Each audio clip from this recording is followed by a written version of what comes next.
3 mois d'existence, il est à peu près à 1300 clics, il a déjà fait un peu des commissions, etc. Donc le système fonctionne, les articles. Je pense une erreur aussi sur l'automatisation, souvent on se dit on a un truc qu'on fait souvent et on se dit ah faut que je l'automatise, on va sur mail, il n'y arrive pas et du coup on abandonne. La différence entre quelqu'un qui va faire par exemple un site de POD tout seul ou un mec qui va le faire en automatisant et en ayant 100 fois plus de produits, en ayant 10 fois plus de sites, bah, logiquement il aura 10 fois plus de revenus. Tu t'es lancé un défi cette année de faire 100 000 € en une année grâce à l'IA et l'automatisation. Est-ce que tu pourrais en dire plus?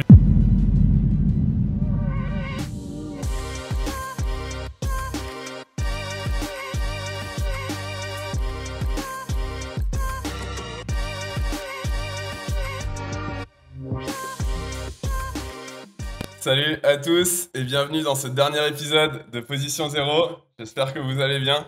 Moi ça va très bien. Moi aussi. Magnifique. Aujourd'hui, on reçoit Romain qui nous vient de Norvège. Alors c'est marrant parce que Romain, je crois que c'est l'invité qu'on a eu le plus de mal à avoir. Je crois que c'est la 4e tentative de tournage qui a fonctionné, donc on est content et c'est parfait pour ce dernier épisode. Un autre fait marrant, on se disait qu'on était à l'exact opposé de météo parce que Romain est actuellement en Norvège à -15, à la Réunion à 30-35 degrés. Luca est parfaitement dans la médium de nous deux, je pense. Et donc très content un petit 0 degré à Strasbourg. Voilà, c'est parfait. Merci de me recevoir et comme tu dis, ouais, je me suis fait désirer, j'ai fait un peu le donc enfin on y arrive, donc ça fait super plaisir. Trop content. Et donc, pour te présenter, en plus c'est un épisode qu'on voulait vraiment recevoir. À la base, on voulait t'avoir sur la saison 2. On a dû décaler pour t'avoir sur la saison 3, parce qu'effectivement, t'as un profil on n'a pas trop l'habitude d'avoir sur Position Zéro. Justement, ça va être l'occasion de parler d'affiliation, de IA, d'automatisation, de Twitter également, qui sont des sujets qu'on aborde pas tellement. Toi, du coup, pour rappeler et te donner un petit peu d'historique, du coup, tu es un ancien comptable, donc tu as quitté ton CDI pour te lancer à fond dans l'affiliation SEO. Tu t'es lancé sur Twitter en novembre 2022. Et c'est marrant parce que t'es à peu près au même moment de lancement que toi et je t'ai vu vraiment décoller du début. Je crois que je te suivais quand t'avais genre 40 abonnés. J'ai vraiment vu la percée, donc bravo à toi et bravo pour le contenu que tu fais. T'adores la création de contenu, l'infoproduit, et puis j'ai l'impression que dès que tu prends un nouveau réseau, tu le prends, tu le retournes dans tous les sens, tu l'éclates et tu perces. Et tu t'es lancé un défi dont on va parler, qui est assez ouf, qui est si je dis pas de bêtises, de faire 100 000 € par an grâce à l'IA, et ça je suis très chaud qu'on en reparle un peu plus tard. Bienvenue Romain, si j'ai oublié quelque chose, n'hésite pas à compléter. Non merci, c'est une super présentation. Effectivement comme tu as dit c'est marrant parce qu'on a vraiment commencé sur Twitter en même temps, même si toi tu étais déjà un peu sur LinkedIn et tout il me semble. Mais vraiment c'est en même temps et tu étais un de mes premiers abonnés. Moi j'adorais parce qu'en plus on se parlait un peu, on se challengeait, on montait un peu en même temps et tout, c'était cool. Et comme tu dis après voilà il y a eu beaucoup de choses qui sont passées, on va pouvoir en parler aussi. Mais clairement ouais, j'ai commencé avec l'affiliation SEO. Aujourd'hui je fais beaucoup d'autres choses et on va parler aussi de ce challenge, c'est intéressant d'en parler. Et de toute façon Romain, va falloir que tu nous expliques, on a des questions sur ça, mais sur n'importe quel réseau on te voit arriver, 2 mois après on voit que t'as fait exploser le compteur des abonnés, que tes publications elles font des milliers de vues, donc franchement très hâte de savoir un peu comment tu t'y prends pour comprendre ces réseaux et percer derrière quoi, parce que c'est vraiment ultra puissant quoi. Donc ouais, on en parlera, mais juste en intro je pense vraiment que sur tous les réseaux il y a un truc, il y a un dénominateur commun, c'est vraiment dans la façon de faire, c'est les CTA et c'est ce qui est le plus puissant en fait, parce que moi c'est ce que j'ai fait au début sur Twitter, sur Instagram, sur LinkedIn, sur YouTube, partout, et c'est vraiment ça qui fonctionne. Et je pense que beaucoup trop de monde le met de côté, beaucoup trop de gens en fait parlent parlent de certaines choses et en fait n'essaient pas d'intéresser plus que ça à la personne, et au final la personne n'a aucun intérêt à interagir avec la personne. Donc on en parlera plus en détail, mais je pense que ça déjà c'est une petite clé qui est vachement importante. Carrément, donc premier format, c'est la marmite du SEO. Romain, pour t'expliquer un peu le principe de la marmite du SEO, bon comme ça fait 4 fois que tu devais venir sur le podcast, tu dois être au courant, mais en gros le principe c'est de te demander un petit peu comment t'es tombé dans la marmite du SEO, du business en ligne en général, donc raconte-nous un petit peu ton parcours. Ouais bien sûr. Alors comme l'a dit Thomas, moi à la base j'étais comptable, donc j'ai fait des études de compta, j'ai un DSCG, donc c'est un bac plus 5 en compta, j'étais censé finir expert comptable, mais je détestais ça. Et en fait un jour, par hasard, je tombe sur une pub YouTube, je sais pas si ça parle à certains, de Jordan Braco qui fait de l'affiliation SEO, et il montre un site de matelas qui a été revendu 1,8 million d'euros. Et là, j'étais en train de faire de la compta ce jour-là. J'étais en train de, je sais pas, j'étais sur mon téléphone à la place de faire les factures. Et je me suis dit, waouh, c'est quoi ce truc, etc. Donc je regarde un peu plus, je vois que c'est de l'affiliation, il parlait de Dot Market qui revendait les sites. Je suis allé voir directement. Le soir même, j'ai acheté, je suis allé voir en fait ce que c'était le meilleur livre pour se lancer, etc. Donc j'ai acheté le livre d'Olivier Andrieux, Réussir son référencement web. Ce que je faisais, c'est que je l'ai pris en papier, mais je l'ai aussi mis en version PDF. Et en fait, ce que je faisais pendant que je travaillais, c'est que je fichais le livre en fait. Je prenais le livre, chaque chapitre, je faisais des fiches sur Word. Le soir, je me les envoyais, je les relisais, etc., etc. Mon objectif, c'était en fait vraiment de créer un site d'affiliation, mais de comprendre comment ça marchait le SEO. En même temps, j'ai un ami à moi, à l'époque, que je connaissais du poker, parce qu'à la base, je fais aussi du poker, ça, on va en reparler aussi. J'ai eu beaucoup d'expériences, beaucoup de vies différentes. Et en gros, cette personne me dit, tu devrais essayer, si jamais tu n'aimes pas trop ton travail, de faire du dropshipping en SEO, etc. Moi, je dis, ah, c'est marrant, je m'intéresse au SEO en ce moment et tout. Et en fait, il se trouve que cette personne connaissait super bien le SEO, qui m'a énormément aidé. Aujourd'hui, on fait plein de choses ensemble, c'est vachement rapproché avec tout ça. Et c'est vraiment lui qui m'a encore plus mis dedans. C'est-à-dire que moi, j'avais eu l'initiative de prendre le bouquin, mais il m'a vraiment aidé à passer le cap. Du coup, après, moi, j'ai créé mon premier site d'affiliation en faisant pas mal d'erreurs au début, mais en apprenant beaucoup de choses. Et le gros avantage que j'ai eu par rapport à certaines personnes, c'est qu'en fait, je ne connaissais pas ce monde. C'est-à-dire que moi, je ne connaissais pas les MFA à l'ancienne, je ne connaissais pas la façon de faire des sites d'affiliation, je ne connaissais pas le SEO, je ne connaissais pas les ventes de liens, je ne connaissais rien. Donc en fait, je suis parti sur ma propre expérience, sur comment moi, j'aimerais créer quelque chose. Et c'est ce que j'ai fait. Et derrière, les sites ont fonctionné. Et vraiment, là où c'est parti le SEO, mais pas que le SEO. Parce que moi, j'avais pas, on va dire, une passion pour le SEO, mais plus une passion pour ce que je trouvais un peu magique. Tu crées un site, ça te rapporte de l'argent grâce au SEO, mais grâce à tout le reste qui est à côté. Tout ce que j'ai préféré après développer, parce que je ne me suis pas spécialisé dans le SEO derrière, mais plus dans beaucoup de choses où le SEO est toujours bien présent. MFA, je précise, hein, c'est Made for Amazon, si je ne me trompe pas. C'est des sites d'affiliation qui se faisaient beaucoup à un moment où tu essayais de profiter de l'affiliation d'Amazon à maximum.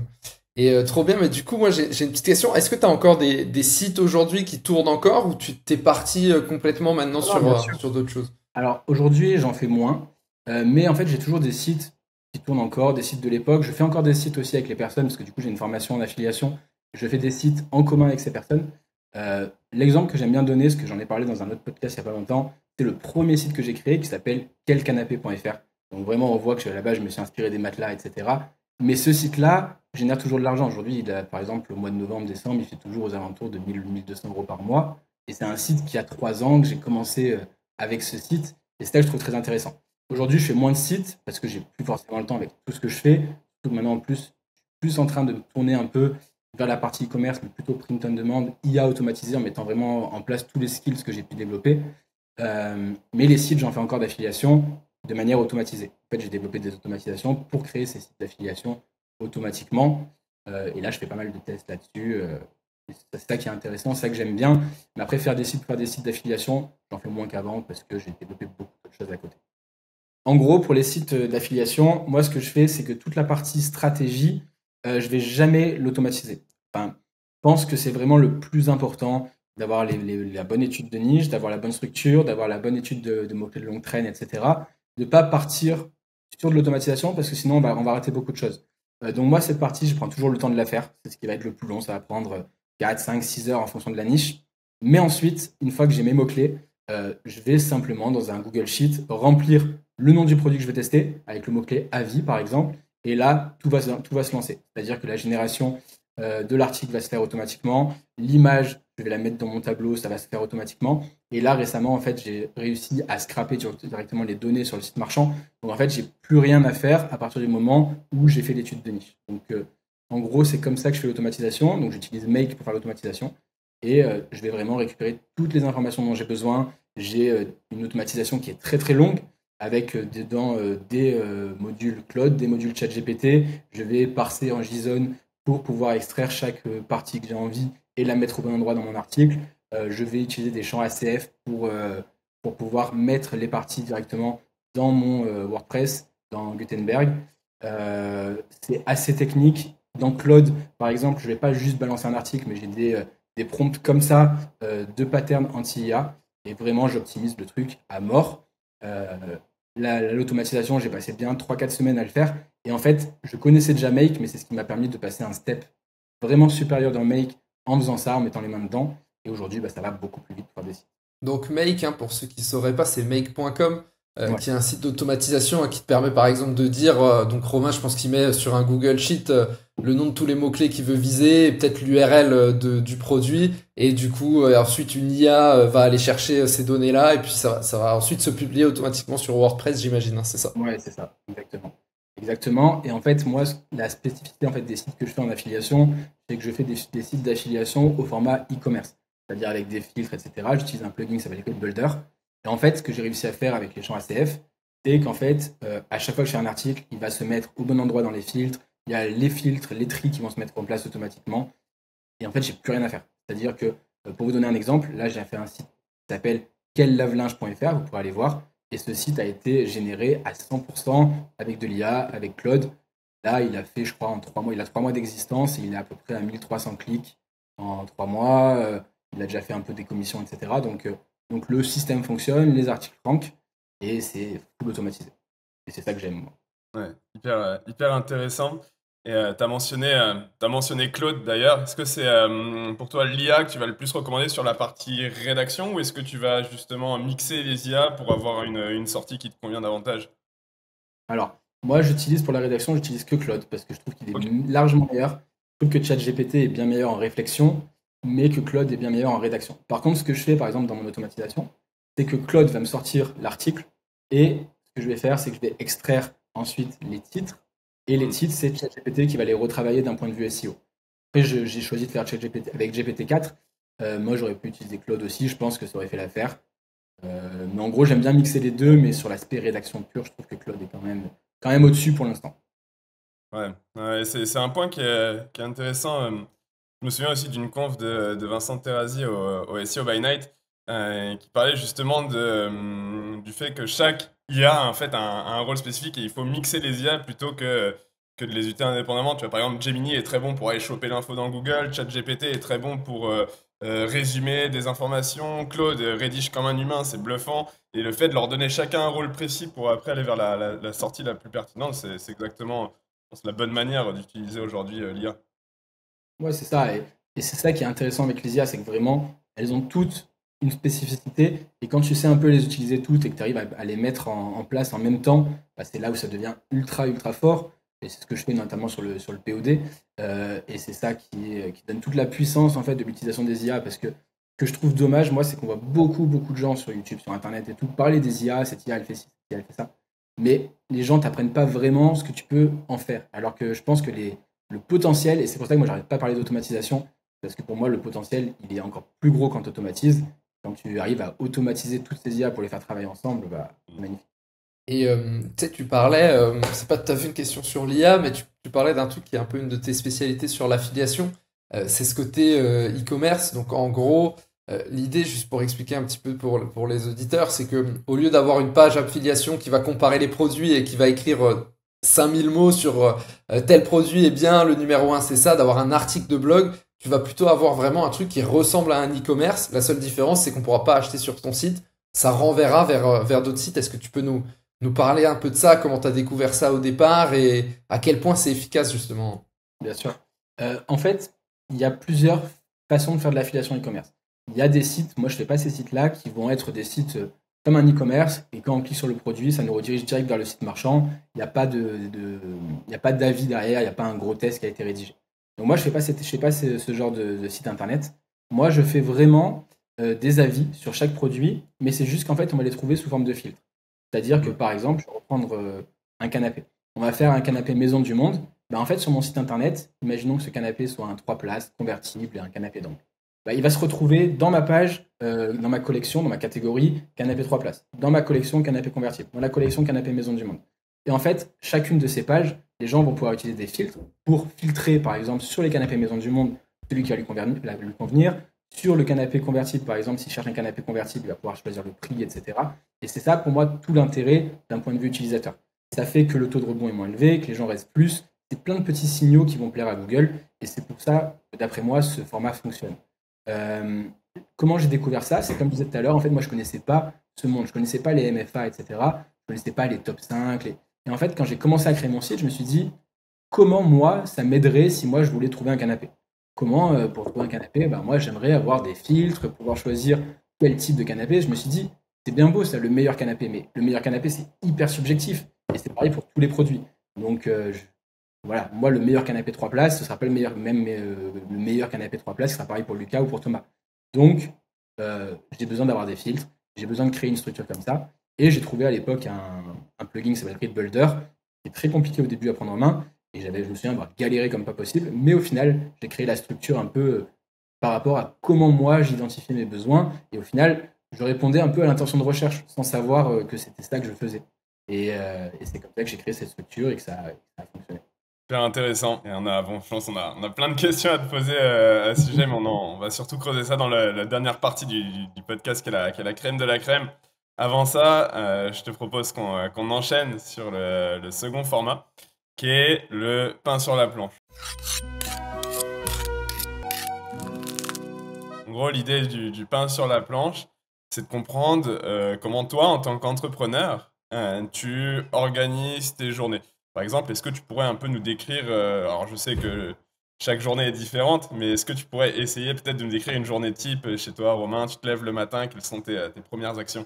Alors, c'est très compliqué pour moi de d'écrire une journée type parce que je suis très peu organisé. J'essaye vraiment d'améliorer ça en fait depuis quelques temps, mais généralement, j'ai pas trop de rythme en fait. Je vais bosser un peu tout le temps. C'est-à-dire que je me lève le matin, je bosse, je mange rapidement, je rebosse.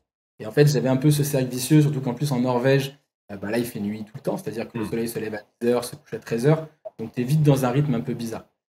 Autre problème aussi dans mes journées types, c'est que pendant longtemps, j'ai pas eu vraiment un focus. Le focus qu'aujourd'hui j'essaie vraiment de donner avec le POD IA automatisé, et ça m'aide beaucoup plus déjà à être organisé.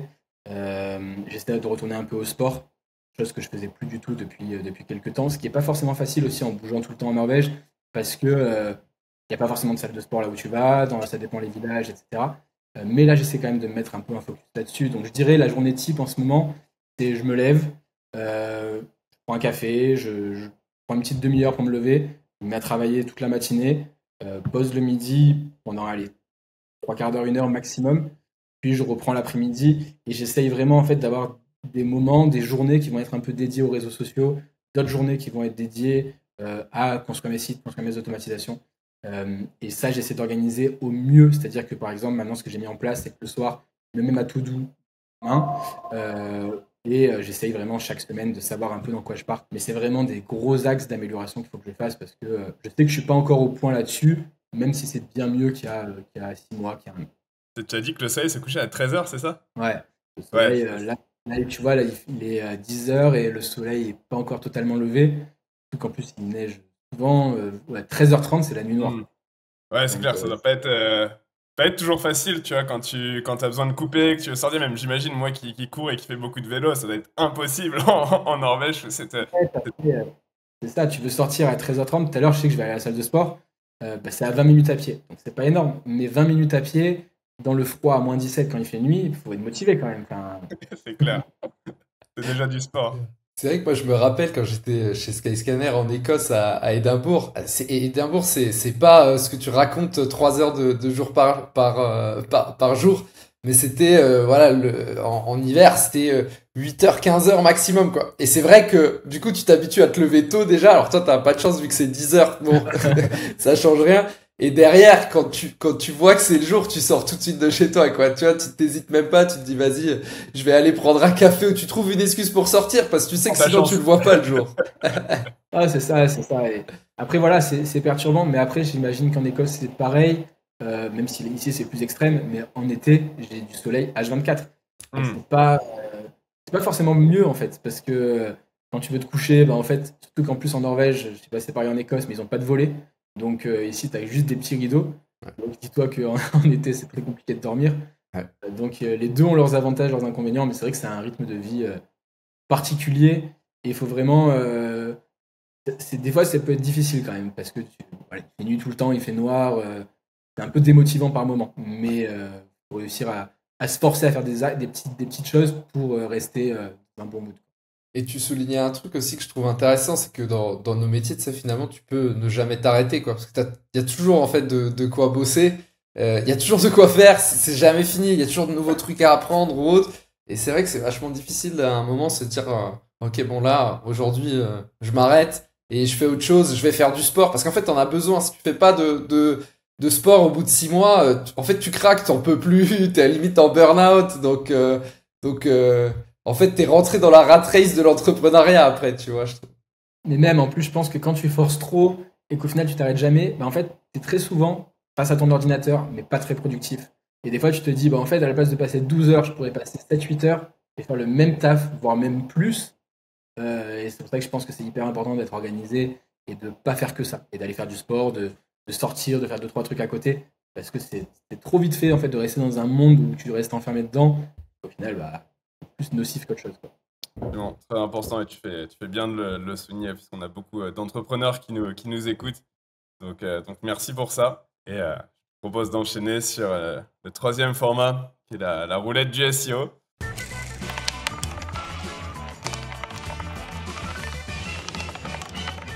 Tu as déjà suivi des précédents épisodes, tu vois sans doute de quoi il s'agit. La roulette, c'est 3 questions tirées au sort. Bon, bien évidemment, on le répète toujours, mais on n'a pas de roulette parce qu'on est en ligne. Et ça serait compliqué de faire une roulette entre Strasbourg, La Réunion et la Norvège.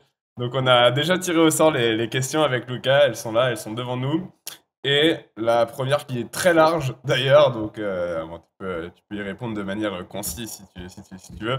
C'est comment selon toi le business en ligne, de manière générale, va évoluer en 2025? Pour moi, en 2025, le SEO, ça reste toujours très important, mais je pense vraiment qu'il faut vraiment développer tous les axes. C'est-à-dire être présent sur tous les réseaux sociaux, pour moi, c'est hyper important et c'est très difficile. C'est pour ça que moi, j'encourage vraiment les gens à se former sur l'automatisation parce que, truc tout con, mais par exemple, vous avez un site d'affiliation, vous avez un site e-commerce, vous avez n'importe quoi. Si vous arrivez à automatiser, poster des pins sur Pinterest, c'est juste des signaux qui sont positifs, qui sont en plus, et ce sera pas très difficile quand on sait faire. De mettre un peu de contenu sur TikTok, sur Instagram, de créer des vidéos, parce qu'on peut créer des vidéos directement avec l'IA, on peut automatiser plein de choses, créer des vidéos YouTube. Je pense qu'il faut être partout.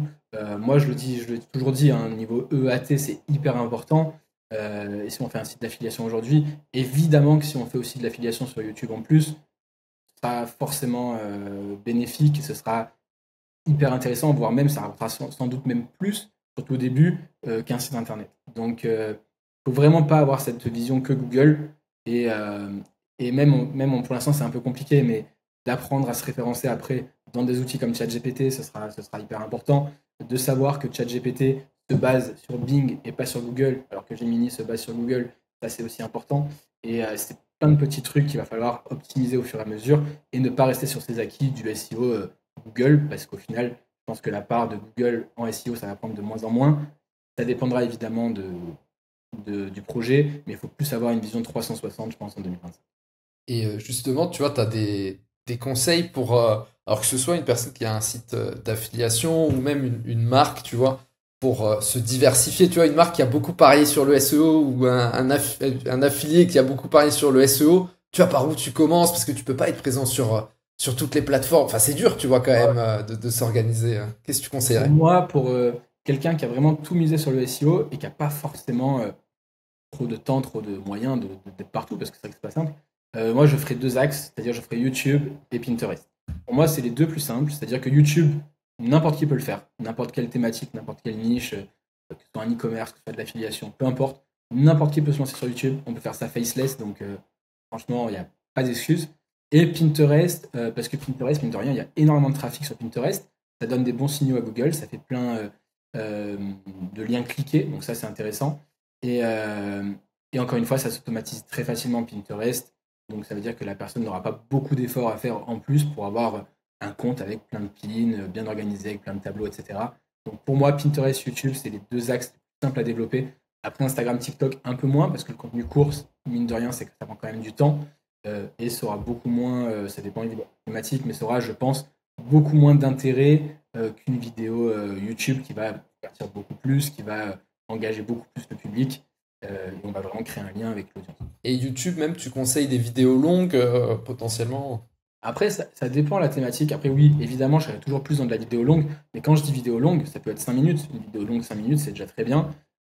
Ça peut toujours, en plus, être une vidéo YouTube qu'on va poster dans l'article en parallèle. Euh, et en plus, voilà, YouTube, c'est Google. Donc, c'est très important d'être sur YouTube. Euh, Vraiment, je pense que c'est la première chose que les gens devraient faire. Peu importe le projet, c'est soyez sur Google, mais soyez également sur YouTube. Et en plus, tu as parlé d'un point intéressant, qui est effectivement le fait des contenus un peu faceless. Et c'est vrai, on en voit de plus en plus sur YouTube, sur Insta, des trucs autour de la motivation, autour de la nutrition. Et c'est vrai, aujourd'hui, tu n'as plus forcément besoin d'avoir ton visage à proprement parler si tu es quelqu'un qui n'ose pas forcément se montrer ou qui a un peu peut-être ce syndrome de l'imposteur, je sais pas, et qui veut quand même créer du contenu. Effectivement, maintenant, tu peux automatiser du contenu, utiliser une voix générée à l'IA qui parle pour toi et qui lit le texte, et ça marche très bien. Il y en a plein, des contenus un peu à la Madvex ou autre, autour de la motivation qui vont justement avoir pas loin des millions d'abonnés hein, sur certains comptes, juste avec de la voix générale IA, des images, des sorties d'images ou de vidéos, pareil, générale IA. Et quel est ton retour et ton avis, toi, là-dessus, à ce sujet? Bah, pour moi, c'est clair qu'aujourd'hui, c'est de plus en plus abordable de se lancer faceless. Je pense que c'est quand même moins bien au niveau audience, tu vas moins créer de proximité, mais tu peux clairement le faire. C'est-à-dire que par exemple, si tu as un produit que tu veux mettre en avant sur ton e-commerce ou faire en affiliation, bah, tu peux avoir vraiment le produit en physique, le filmer, parler par-dessus avec soit ta voix à toi, soit une voix robot, soit avec de l'Eleven Labs, peu importe. C'est assez facile à faire. Tu peux même ne pas avoir le produit directement et mettre juste des images, des illustrations, des vidéos que tu vas trouver sur Internet, faire des vidéos avec Runway, faire des vidéos avec King, même avec Sora aujourd'hui qui est disponible avec ChatGPT. Euh, je veux dire, les possibilités aujourd'hui de se faire des vidéos sur Internet, c'est quand même de plus en plus simple. On peut même utiliser des clones IA. Enfin, je veux dire, les possibilités aujourd'hui, c'est hyper simple. Surtout qu'en plus, tous ces IA, que ce soit Runway, que ce soit Agent et tout, ont des API. Ça veut dire qu'on peut même automatiser la création de contenu, on peut même automatiser des vidéos YouTube, quoi. C'est vraiment de plus en plus facile. Et il n'y a plus d'excuses, il n'y a plus de limites. En plus, il y a même des outils pour le montage. Si vous voulez pas automatiser, vous le faire le même, comme CapCut. CapCut, il n'y a pas plus simple à utiliser. Donc, c'est facile de le faire et c'est dommage de ne pas le faire.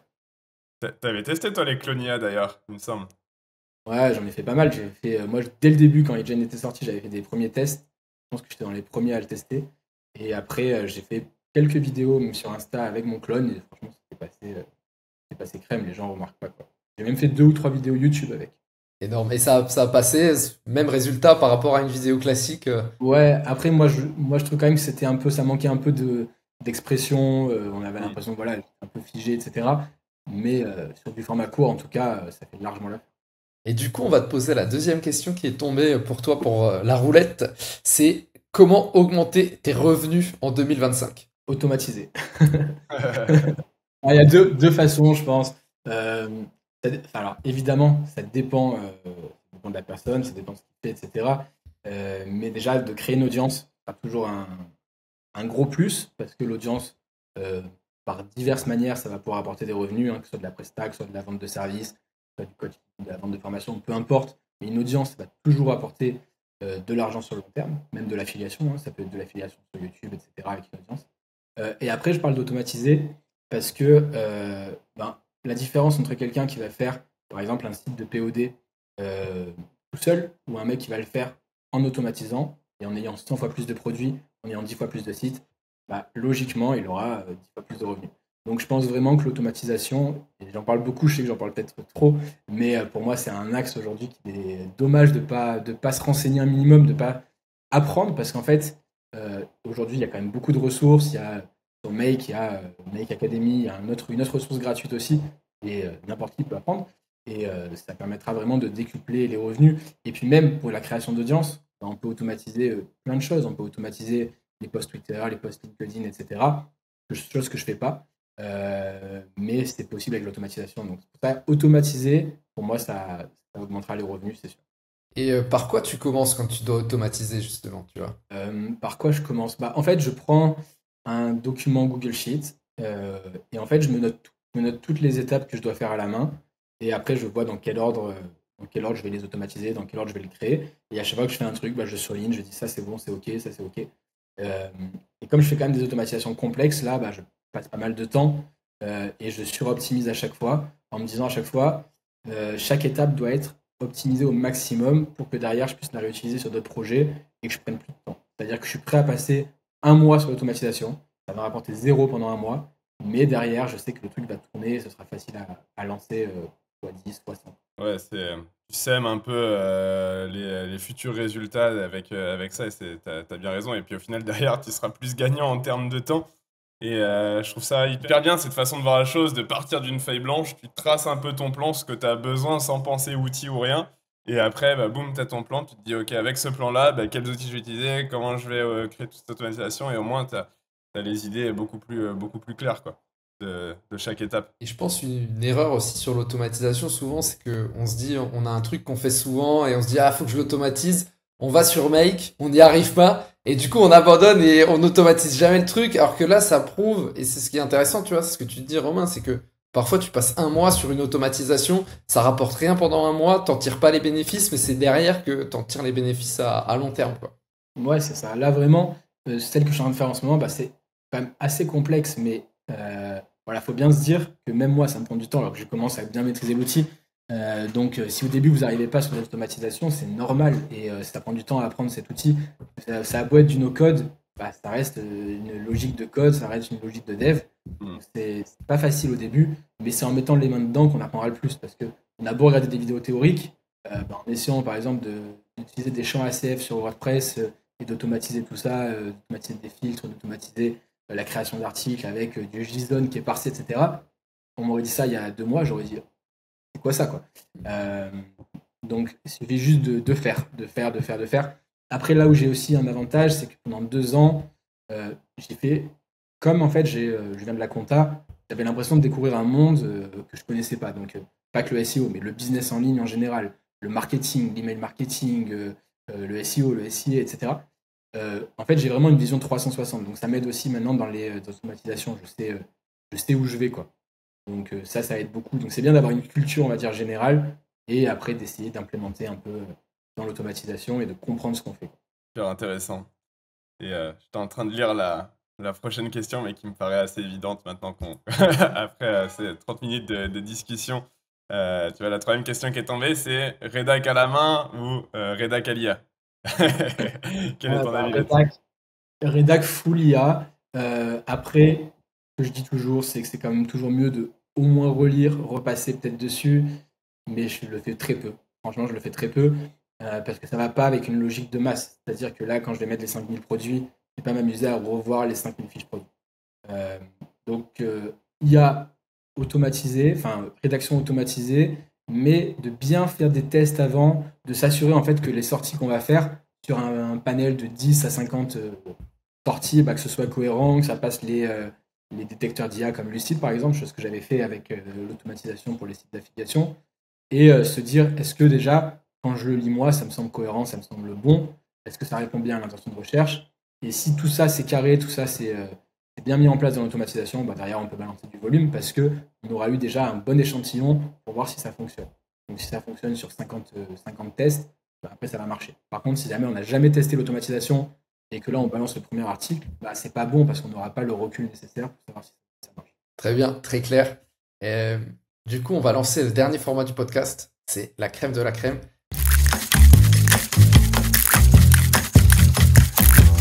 La crème de la crème, le principe, c'est que on va te poser des questions sur tes spécialités SEO. Donc toi, c'est quand même assez large, enfin tes spécialités business même, on va dire. Donc ça va être affiliation, un peu de SEO, Twitter et Instagram aussi. On a des questions parce que c'est des sujets dont on a très peu parlé dans le podcast depuis le début. Donc on a des questions pour toi. Et la première question qui est tombée, c'est comment réussir en affiliation en 2024? Et parle-nous vraiment de la partie SEO. Après, on a une autre question sur comment réussir monétisation, mais là, c'est vraiment comment réussir en affiliation en 2024, partie SEO. Alors, en partie SEO, moi, ce que j'ai tendance à dire aux gens, c'est le plus important, et j'imagine que c'est pareil pour tout, de toute façon, c'est l'étude des mots-clés. Pour moi, c'est vraiment fondamental. Moi, je vais très très loin là-dessus, c'est-à-dire que je vais faire une étude des mots-clés de longue traîne hyper détaillée. Tout ce qui a du volume de recherche, que ce soit 10, 20, 30, je vais les noter et je vais les faire, ces mots-clés. Parce qu'en fait, il n'y a personne dessus et que beaucoup trop de gens les négligent, alors que quand on fait 100 mots-clés avec 10 de volume, bah, ça fait 1000 recherches. Ça fait 1000 recherches où on est seul, ça fait 1000 recherches, il n'y a donc pas de concurrence, et ça fait 1000 recherches où l'intention de recherche des personnes, l'intention d'achat, elle est très chaude. Donc on va convertir. Donc déjà, première chose. Ensuite, c'est de penser à un menu ultra structuré niveau SEO. C'est-à-dire que moi, j'aime beaucoup réfléchir aux catégories comme des collections, du coup, avec la structure affiliation e-commerce. Et ça va vraiment être mes pages, par exemple, canapé d'angle, bah, ça va être meilleur canapé d'angle. Et non pas canapé d'angle. Parce que, attention, canapé d'angle, c'est une requête e-commerce. On n'est pas censé ranker dessus en affiliation. Alors que meilleur canapé d'angle, bah, on va avoir des bons signaux, on va avoir nos filtres, on va avoir du texte en bas, etc. Et on va avoir du coup une page qui va ranker. Donc voilà en gros les deux gros concepts. Mais vraiment, si j'ai un conseil, c'est ne négligez pas la longue traîne. Moi, par exemple, sur mon site là, de POD, donc pour moi, je parle de POD parce que ça se rapproche quand même beaucoup de l'affiliation dans la manière de faire. Mais j'ai plein de mots-clés qui ont 10, 20 de recherche. Mais ceux-là, je vais les faire quand même parce que c'est énorme, en fait, si on fait ça fois un gros nombre. Puis en plus, on va avoir des mots-clés où on aura des outils comme SEMrush, par exemple, qui vont pas nous indiquer le bon volume de recherche. Et encore plus que ça, comme aujourd'hui, je fais par exemple de l'affiliation automatisée, ce que je vais faire, c'est que clairement, je vais tester tous les produits qui existent. Parce que même si le produit n'apparaît pas sur SEMrush, peut-être que le produit est récent, etc., peut-être qu'il va avoir 10 de recherche par mois, peut-être qu'il va en avoir 2, peut-être qu'il va en avoir 3. Mais en fait, la puissance de pouvoir automatiser ça, ça fait qu'on peut ranker sur tout et n'importe quoi. Dans mon automatisation, ça me coûte 15 et 20 centimes un test de produit. Donc faire du volume et aller chercher un maximum de petits mots-clés non concurrentiels au final. Et c'est ce qui va vraiment faciliter les choses parce que moi, je suis beaucoup moins, en fait, par exemple, dans les backlinks, etc. Mes sites marchent très bien sans backlink. Évidemment, j'en ai un petit peu. Mais en fait, c'est ça le gros avantage d'être sur des petits mots-clés de longue traîne, c'est que vous êtes seul dessus et que c'est ultra simple de rentrer. Ouais, et tu fais bien de le rappeler, effectivement, parce qu'on a plein. Même pour tu vois, des personnes qui sont freelance, consultants SEO, souvent, tu peux avoir ton client qui dit bah non, moi je veux du volume, je veux ranker sur du volume. Ça, il n'y a pas assez de volume, on met de côté, mais au final, bah, du coup, c'est 90% des gens font ça et les 10% qui les prennent, bah, justement, vont pouvoir s'attendre à des résultats intéressants. Tu prends plusieurs mots-clés longue traîne, au final, tu as le même trafic qu'un mot-clé important de tête, tu vois, et donc c'est hyper important de prendre ça en tête, et c'est hyper important aussi, et ça me rappelle un épisode qu'on a tourné avec un autre Romain, Romain Langlais, du coup, sur cette saison 3 où on parlait de l'importance de tester la data par soi-même, parce que comme tu l'as dit, un Href, un SEMrush, il va pas avoir la vraie data sur tout plein de mots-clés. Et le fait d'aller sortir des contenus nichés qui certes vont avoir 50, 100 de volume, mais qui parfois peuvent faire 50 conversions, tu vois, ben c'est hyper pertinent. Et du coup, toi, tu sais toi-même que sur cette niche, tu sais ça et que ça fonctionne. Donc du coup, tu te mets un peu de côté. Et moi, maintenant, je mets beaucoup de côté les volumes de recherche dans mes analyses de mots-clés, parce que c'est à toi-même d'aller chercher ce qui est vraiment spécifique et utile sur ton marché. Donc c'est top de le rappeler. Ouais, c'est ça. Et puis surtout, les petits mots-clés, donc les mots-clés de longue traîne, bah, généralement, ils ont une intention qui est beaucoup plus précise, donc Ouais. beaucoup plus puissant en fait. T'as beau ranker sur un mot-clé qui va faire 50 000 de recherche, bah, généralement, ce sera vachement plus large. Donc c'est ok, ce sera beau sur ta Search Console, tu auras plein de volumes de recherche, t'auras beaucoup de gens qui viennent sur ton site, mais quand tu rankes sur des petits mots-clés à 10, 20, 50, 100, potentiellement, bah, c'est des mots-clés business en fait, c'est des mots-clés qui vont plus te rapporter. Et comment tu trouves justement tous ces mots-clés de longue traite, tu vois? Parce que ce que je disais, souvent les outils vont pas te les donner. Comment tu t'arrives à penser ça, tu vois? Alors, généralement, par exemple, moi, donc en affiliation, les mots-clés qui sont importants, c'est tout ce qui est avis, guide, meilleur, etc. Évidemment, par exemple, je vais chercher avis, canapé, truc. Ok, ça existe. Mais par contre, des fois, il y a d'autres niches, d'autres thématiques où il n'y aura pas le mot-clé du produit. Donc déjà, il faut aller sur les sites marchands, il faut aller scraper, par exemple, tous les produits sur Amazon, tous les produits qui existent en fait dans ta thématique. Si par exemple, tu fais de l'affiliation sur des logiciels, ben, tu vas aller sur les gros sites de logiciels, tu vas aller prendre toutes les requêtes. Et je fais pas, en fait, je vais tester par exemple Avi Agent, mais si le mot-clé Avi Agent n'existe pas, je vais quand même le faire en fait. Parce que en fait, c'est juste de la logique, mais je pense que c'est certain que si des gens cherchent Agent, des gens cherchent aussi Avi Agent. Donc là, je donne un produit, un SaaS, mais en gros, avec du produit physique, c'est exactement pareil. C'est-à-dire que s'il y a de la recherche sur canapé, je sais pas, canapé X, bah, sur avis canapé X, il y a quand même de grandes chances qu'il y ait quand même de la recherche, puis la concurrence sera inexistante. Donc aujourd'hui, en fait, c'est ce que permet l'automatisation, c'est qu'on peut vraiment aller prendre tous les produits qui existent de la thématique, et on va tous les traiter en fait. La logique, effectivement, c'est ce qu'il faut avoir en tête. Et ça vous permet, tu as parlé de monétisation, ça tombe bien, parce que c'est la seconde question de cette crème de la crème. Pareil, toujours dans le game de l'affiliation en 2025. On a parlé du scope SEO. Maintenant, allez, on va dire que voilà, tu es entrepreneur, tu as lancé ton premier site d'affi, tu commences à avoir tes premiers résultats. Comment tu vas chercher plus de steps en termes de monétisation? Quelles sont les choses importantes à mettre en place sur ton site? Est-ce qu'il y a des champs spécifiques à intégrer, des CTA spécifiques, des outils spécifiques? Qu'est-ce que tu recommanderais à une personne qui a un site d'affiliation et qui souhaite monétiser davantage, soit par l'affili, la vente de liens, etc.? Qu'est-ce que tu lui recommanderais? Alors, déjà, d'après moi, il y a deux manières de faire. Déjà, soit on fait un gros site, un site qui a vocation à être un site média sur le long terme, comme par exemple le fait Florian avec les Makers, par exemple. Ou sinon, de faire plein de petits sites automatisés, où on va les traduire, etc., on va faire du volume. Donc déjà, ça dépend un peu l'approche. Si on est dans la première approche, on parle juste après. Si on est dans la deuxième approche, on va pas essayer d'aller chercher forcément plus loin, sinon ça va être trop compliqué d'optimiser. Mais on va automatiser un maximum et juste prendre des revenus d'affiliation, rajouter du coup des pins sur Pinterest automatiquement pour faire de l'EAT, etc. Mais on va pas chercher plus loin. Par contre, dans le premier cas, on peut évidemment pousser le projet beaucoup plus loin. C'est-à-dire, on va faire de l'affiliation, on va mettre en place de l'email marketing, hyper important. On va se mettre aussi sur YouTube pour pas faire que le site internet. Et en fait, ça reprend un peu ce que j'ai dit tout à l'heure, c'est peut-être plus 360 et de rajouter du coup plusieurs sources de revenus au projet. On pourrait très bien avoir un site, par exemple, de bricolage et vendre en même temps, quand le site fait du volume, etc., une formation sur le bricolage. Ça pourrait être un info qu'on rajoute. On pourrait faire de l'email marketing et faire de l'affiliation ou vendre notre produit directement par email. On pourrait aussi lancer la chaîne YouTube et tester réellement les produits et rajouter nos articles, rajouter des vraies photos. Et tout ça, c'est en fait, si on fait un gros projet, pour moi, c'est ce qu'il faut faire pour aller beaucoup plus loin et pour convertir beaucoup plus fort.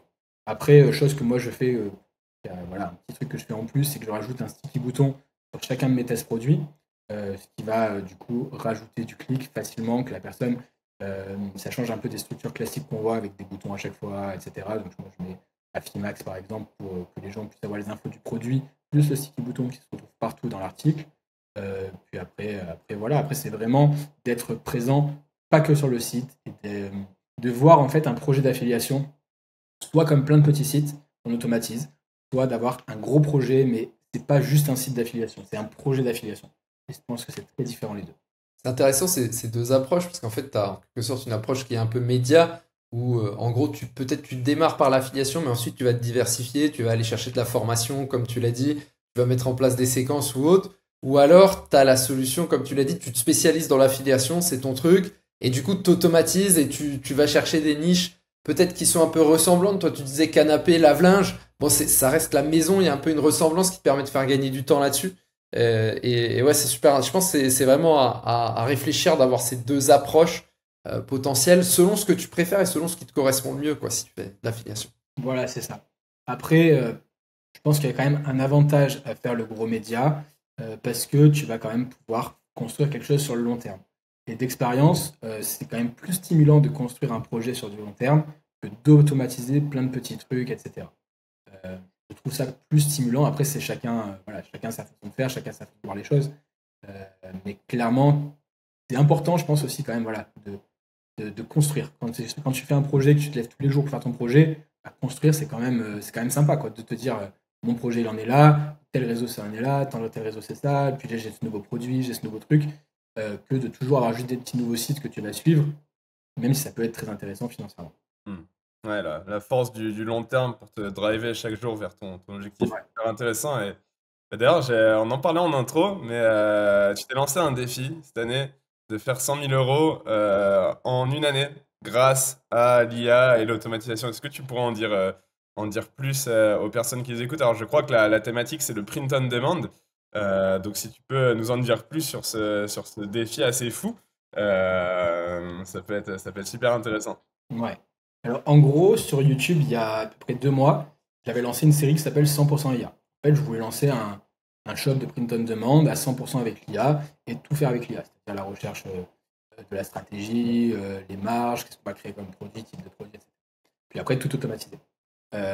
Et en fait, pendant ce temps, après, j'ai fait pas mal d'autres vidéos sur l'automatisation, j'ai continué de me former sur l'automatisation, et je me suis dit, aujourd'hui, j'aimerais me donner un focus, parce que je pars vraiment dans beaucoup de choses différentes tout le temps, et quel focus, en fait, pourrait rassembler tous les skills que j'ai pu développer depuis 3 ans, donc c'est-à-dire le SEO, c'est-à-dire l'automatisation, l'IA, le marketing, etc. Et je me suis dit, ben, le print on demand, c'est pas mal, parce que c'est de l'e-commerce, je peux mettre en place plein de trucs sur le site, je peux tout automatiser de A à Z, je peux créer des chatbots, automatiser le service après-vente, automatiser l'email marketing, etc. Et en fait, je me suis dit, ça peut être un beau challenge de faire ça, et ça peut être très intéressant financièrement si le projet marche. Du coup, puis même avec la création des produits, la création des designs, les IA comme Midjourney, comme Flux, comme Mystique.pod, je vais faire une vidéo dessus prochainement, qui est une super IA qui crée des phrases directement, qui marche super bien. Et tout ça, en fait, du coup, ça m'a donné l'idée de documenter ce challenge. Pourquoi je le documente? C'est parce que je me suis aussi dit, ça va me forcer à le faire, à rester focus pendant 1 an. Je sais que pendant 1 an, voilà, c'est mon axe. Si jamais ça marche, tant mieux. Si jamais ça marche pas, c'est pas grave, j'aurais documenté et j'aurais essayé, j'aurais vu que ça marche pas, mais j'aurais au moins les raisons pourquoi ça marche pas, même si je suis quasiment sûr que ça va marcher. Et j'adore, en fait, moi, j'ai toujours eu l'envie de créer des marques, créer des choses comme ça. Et j'adore, en fait, le monde de l'e-commerce. Bah voilà, par exemple, j'avais fait Raichu qui n'a pas du tout fonctionné parce que de RageGuard, le map que je t'ai envoyé un.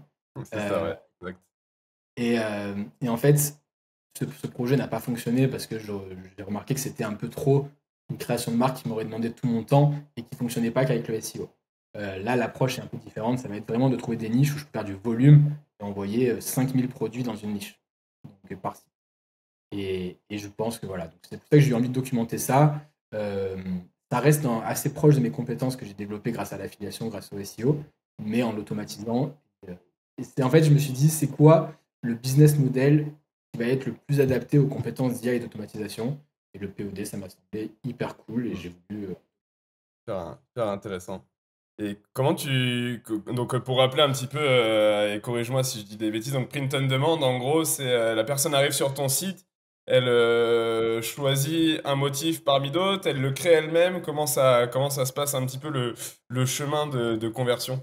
Ouais, alors tu as plusieurs façons de faire. Tu as du POD personnalisé, tu as du POD avec des produits qui existent déjà. Donc moi, on va être sur du POD avec des produits qui existent déjà, pour la D'accord. simple et bonne raison qu'en fait, je vais créer des produits pour chaque mot-clé. Donc en gros, ça c'est l'approche.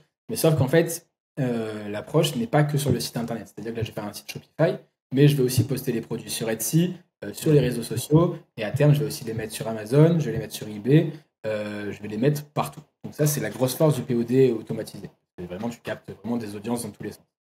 Ensuite, la personne, elle arrive sur mon site internet. Par exemple, dans la série 100% IA, ce que je vais faire, c'est des affiches. Très simple, avec des affiches en noir et blanc avec un design un peu particulier, reconnaissable pour créer une marque.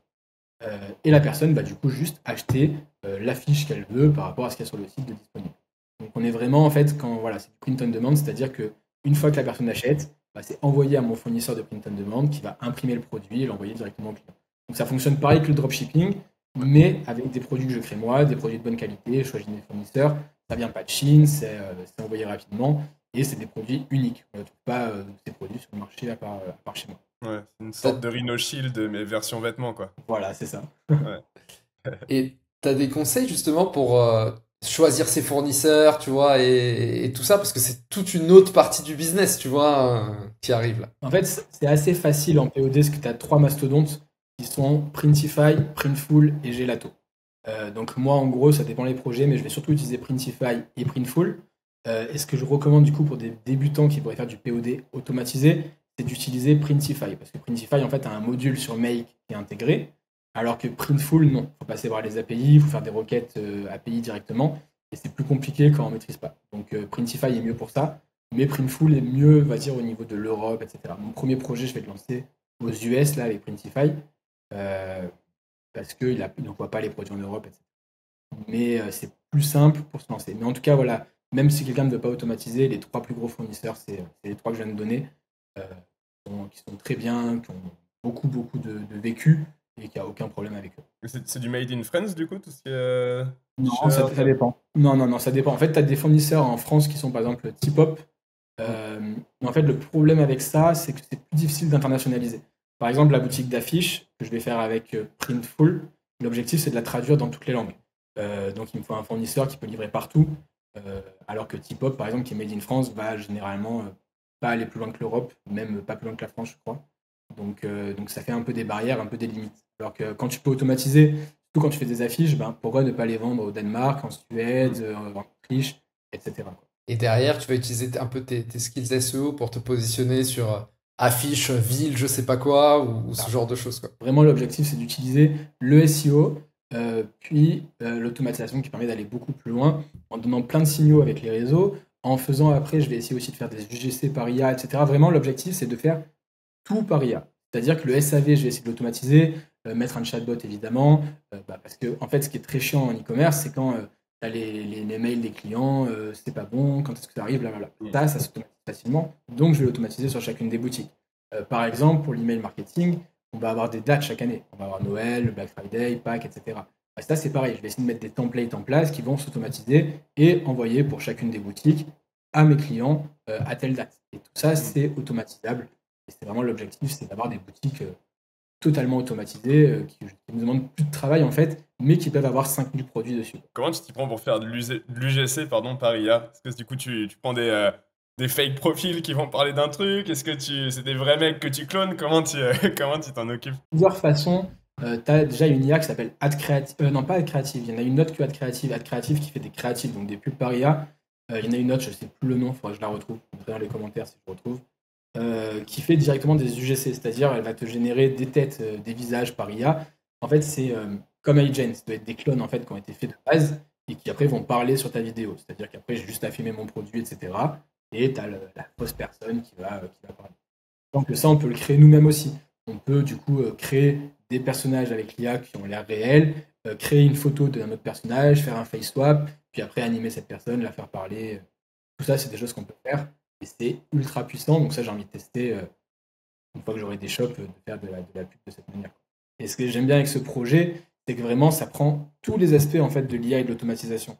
Et c'est ça qui me plaît. C'est pas juste automatiser le postage des produits. Donc, il y a vraiment tous les axes derrière et c'est ça qui est vachement cool.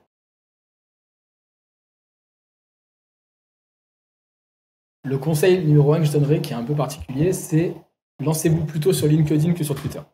Déjà aujourd'hui, je dirais ça parce que je vois un peu l'évolution des deux réseaux et j'ai l'impression que LinkedIn a beaucoup plus d'intérêt business aujourd'hui que Twitter. Moi, Twitter, je suis moins présent dessus aujourd'hui parce que je trouve que mon intérêt est plus grand sur les autres réseaux. Mais après, quand même, pour Twitter, ça reste toujours intéressant parce qu'on peut faire quand même des impressions assez facilement, entre guillemets. Comment on fait des impressions sur Twitter? Déjà, faire des trades. Tout à l'heure, je parlais des makers, mais les makers le fait très bien sur son compte Twitter, les makers. Vous pouvez aller voir. Des trades, du coup, avec toujours des CTA, donc des call to action pour demander à la personne de faire une action. Ce qui marche très fort aussi sur Twitter, c'est les cadeaux. Moi, j'en ai beaucoup fait au début et c'est ce qui plaît aux gens parce qu'en fait, vous leur donnez beaucoup de valeur.